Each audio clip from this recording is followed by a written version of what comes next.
Ces 12 dernières années, 12 déjà, ouais. Ça me paraissait très loin, et puis finalement on y est.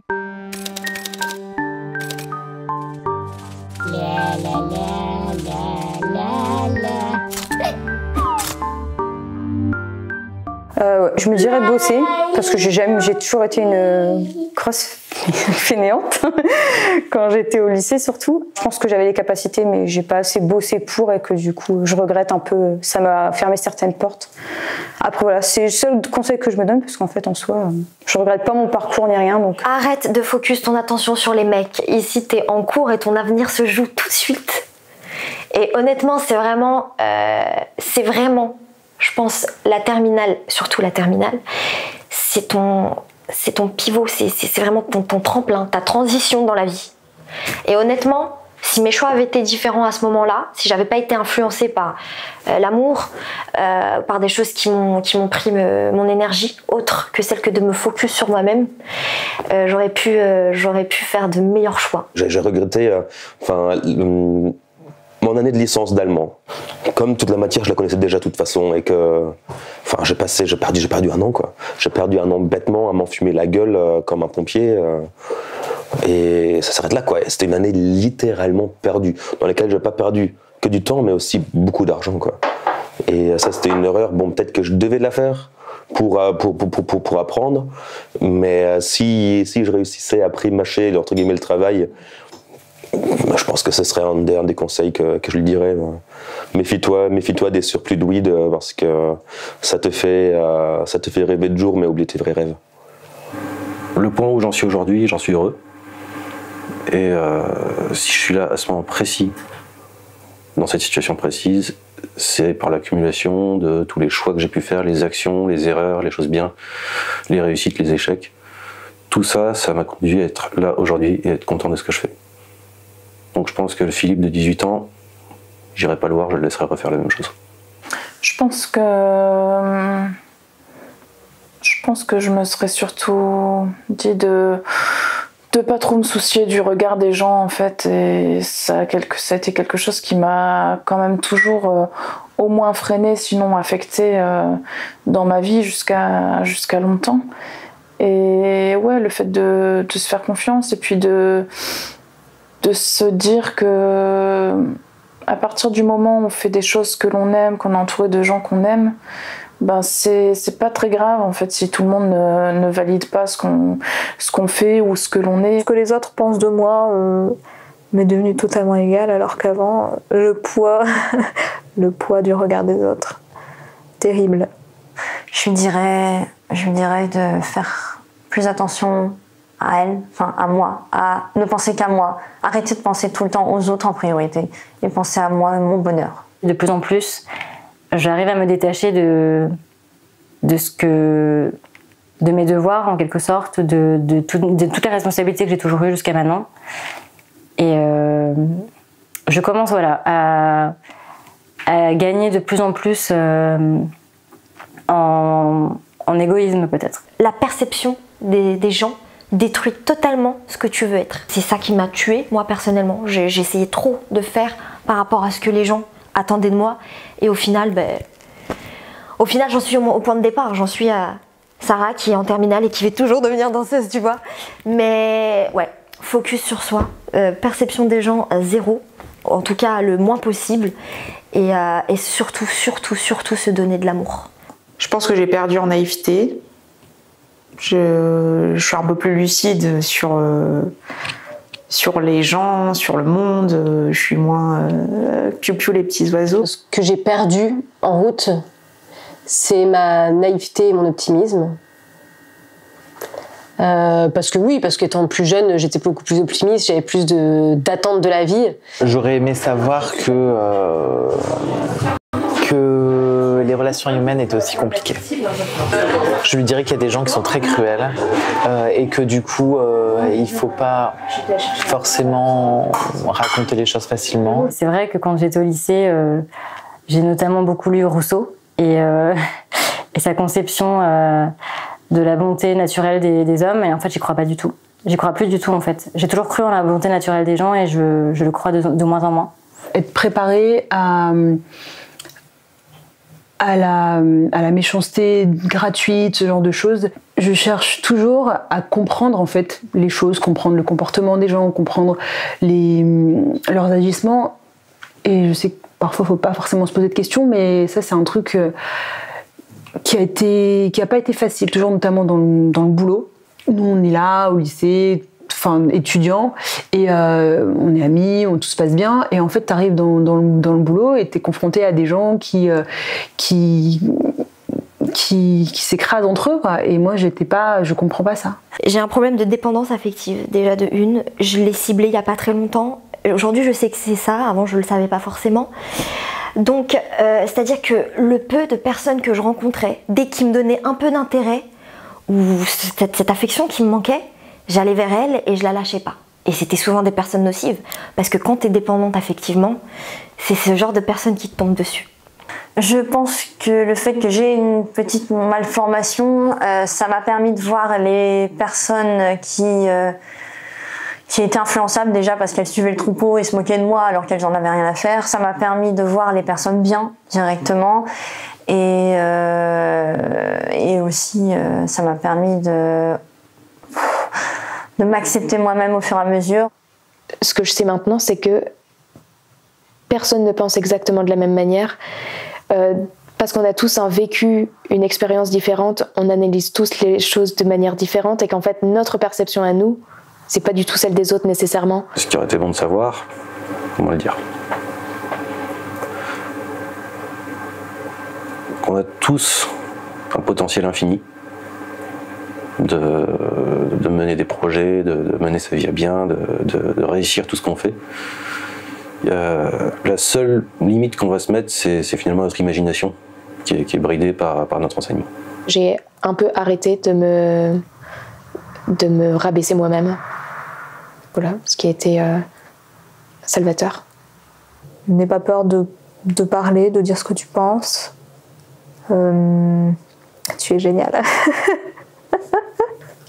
Ah ouais, je me dirais ça.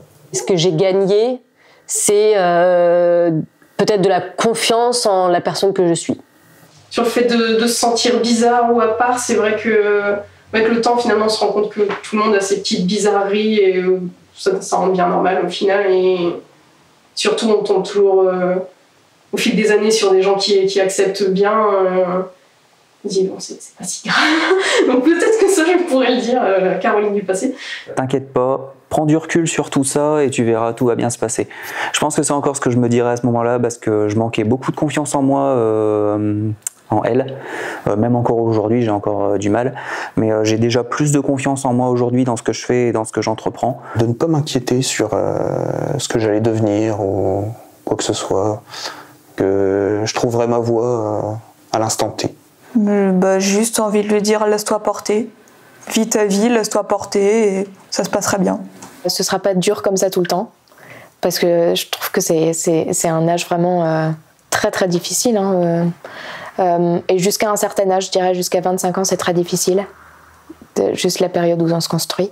Donc cette période de difficulté va s'arrêter à un moment donné, ou en tout cas va devenir quelque chose d'autre. J'aurais bien aimé savoir ça pour arrêter de me mettre la pression. Profite de la vie parce que tu verras un jour, tu te retourneras et tu te diras putain, le temps que j'ai perdu. Vis l'instant présent. Accepte les choses telles qu'elles sont. Arrête de questionner sans arrêt. Même si ça a du bon. Parce que c'est aujourd'hui des choses qui m'ont beaucoup empêché d'avancer. À la vitesse à laquelle j'aurais voulu peut-être. Si je pouvais me parler à un moment de l'époque, je dirais qu'il faudrait que je lâche prise et que je sois moins stressée sur les choses, que je vive plus le moment présent. Que je m'investisse moins dans une construction de l'avenir et que j'essaie de vivre les bons moments que je pouvais passer à l'époque, parce que c'est des moments qu'on ne peut pas rattraper malheureusement. Rien n'est jamais figé. Je pense que c'est ce que j'ai vraiment appris sur mes plus de 10 ans après le lycée, c'est qu'en fait tout bouge tout le temps. Ce qui se passe à l'intérieur de toi, tes émotions, les gens qui t'entourent, les gens qui t'apprécient, les gens qui au contraire t'apprécient pas, les lieux, les liens familiaux, tout bouge tout le temps. Et du coup, en prolongement à ça, si j'avais pu me dire quelque chose, ça aurait été vraiment ce truc de donne-toi le temps. Je me dirais, tu as raison de ne pas avoir eu d'attente exceptionnelle dans la vie. Bah si, tu sais, de ne pas te mettre la barre trop haut, que ça servait à rien. Enfin, tu ne te l'es pas mise et tu as bien eu raison. Comme ça, tu n'es pas... Enfin, l'avenir n'a pas été décevant, donc... Ben, changer de dizaine, franchement, ça me fout un coup de vieux, c'est horrible. Et je me dis, bon, vu comment est passé le temps ces 30 dernières années, eh ben, je pense que ça va être de plus en plus dur à l'avenir. Enfin, ouais, c'est ça que je trouve dur, c'est de vieillir, tout bêtement. J'ai pas peur, je sens quand même que j'ai franchi un cap, mais je vais quand même de l'avant. Parce qu'il faut pas que j'ai peur de vieillir, au contraire, il faut que ce soit un moment où maintenant j'ai des moyens, maintenant j'ai une maison, maintenant j'ai quand même un petit peu de sous, et il faut pas que j'ai peur de voyager, de faire des trucs, de faire des projets. Je pense que la seule différence, c'est que je pense que les gens ont plus de respect pour toi quand t'as 30 ans que quand t'es dans la vingtaine. Donc moi, par rapport à moi-même, ça ne change rien, mais pour les autres, je pense que ça va changer quelque chose. Déjà, je pense que le fait d'être autonome, indépendant, financièrement, voilà, ça fait de nous déjà des adultes, mais aussi le fait de devoir se gérer seul. Le jour où on se rend compte que ouais, en fait, on a 15 000 trucs à penser et qu'on ne peut plus simplement penser à son bien-être et qu'il y a plein de choses qui gravitent autour. Je remarque, c'est que j'avais aucune conscience politique à l'époque. Enfin si, les grands débats, j'entendais les informations, tout ça, mais je me sentais pas impliquée. Et ça a beaucoup changé avec le temps. Aujourd'hui, je m'intéresse beaucoup à l'actu politique, à l'état de la France, de la société. Et si on en est dans cette situation-là aujourd'hui, c'est parce qu'il y a eu telle décision politique de prise, tel choix à un moment donné, telle loi. Et aujourd'hui, si c'est la merde, c'est parce qu'il s'est passé ça en telle année. Et voilà, cause-conséquence. Et c'est des choses, j'avais pas ce mécanisme avant, en fait. Je regardais pas le monde avec le même regard, avec les mêmes lunettes. Est-ce que je suis adulte ? Je suis pas l'adulte, on va dire, qui a réussi comme les gens auraient pu l'imaginer. Je sais pas, comme mes parents auraient pu l'imaginer. Mais je gère ma vie, voilà. Je me sens adulte d'une certaine manière parce que j'assume certaines responsabilités, notamment le fait d'avoir acheté, le fait d'aider mes parents au quotidien. Après, c'est vrai que au sens plutôt classique du terme, je pense pas forcément être une adulte parce que je ne remplis pas les cases d'un adulte comme je l'aurais espéré quand j'étais plus jeune. J'ai du mal à réaliser en fait que j'ai acheté une maison et c'est peut-être le signe justement que maintenant je suis vraiment adulte. Quand j'ai eu ma fille, ma maison, qu'on s'est vraiment installé, qu'on a fait notre famille, qu'on a vraiment projeté notre mariage, tout ça. Voilà, c'était une grande. 2018, ça a été une grande année, donc ouais, je pense que c'était ce moment-là qui m'a fait vraiment me sentir adulte. Oui, je pense que je le suis. Depuis, je dirais mes 27 ans, 26-27 ans. Parce que j'ai commencé à payer des impôts. Parce que, voilà, je pense que oui, clairement, je suis adulte puisque j'ai beaucoup de responsabilités au travail. La famille aide, mais a aussi envie d'être tranquille. Donc oui, je pense qu'à partir de ce moment-là, on est adulte quand on se rend compte que le filet qu'on avait sous les pieds, que les mailles sont beaucoup plus larges qu'avant et qu'on peut facilement glisser, ouais. Et qu'il faut se débrouiller. Pour moi, je suis restée coincée, pas au lycée, mais en fait, j'ai un développement personnel qui est hyper long. Je vais vraiment tout doucement. Et je pense que quand je serai adulte, je serai peut-être à 2 doigts de mourir, quoi. À retrouver cette forme d'ataraxie, j'ai envie de dire, même si j'ai l'impression que justement quand on était en L, l'ataraxie c'était pas ce qu'on cherchait, on voulait vivre les émotions et tant pis si c'était les montagnes russes. J'ai un peu abandonné le côté, peut-être que c'est ça aussi être devenu adulte, j'ai abandonné ce côté de vouloir vivre sur un roller coaster et que ça me va très bien en fait, juste d'être apaisée. Ouais, je pense qu'il y avait et de l'adolescence, donc un truc un peu à fleur de peau, et une certaine sensibilité qu'on partageait. Mais à mon avis, on faisait tout pour accentuer ce côté-là et pour y aller encore plus. Et t'étais triste, mais tu pouvais être encore plus triste. Et t'étais mélancolique, mais tu pouvais l'être encore plus. Et t'étais nostalgique, mais vas-y, donne tout en nostalgie. Tu vois, on se complaisait là-dedans et ça nous faisait du bien. C'était un peu une couverture confortable. Mais je pense aussi que c'est quelque chose qui peut freiner pour avancer. Donc c'est bien après je sais pas pour les autres, mais moi en tout cas je suis un peu sortie de ça, j'ai gardé ce qu'il fallait en garder et puis j'ai évolué sur d'autres aspects. Pour moi, devenir adulte, il y a une forme, je trouve ça un peu triste en fait, parce que je trouve que c'est une perte de l'insouciance. C'est une prise de conscience de ce qu'est la vie réellement.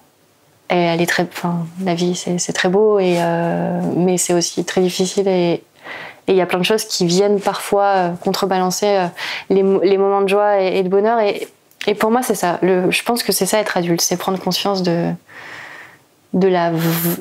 véritable sens de la vie. Et du coup, c'est pas toujours forcément très beau, quoi. Voilà.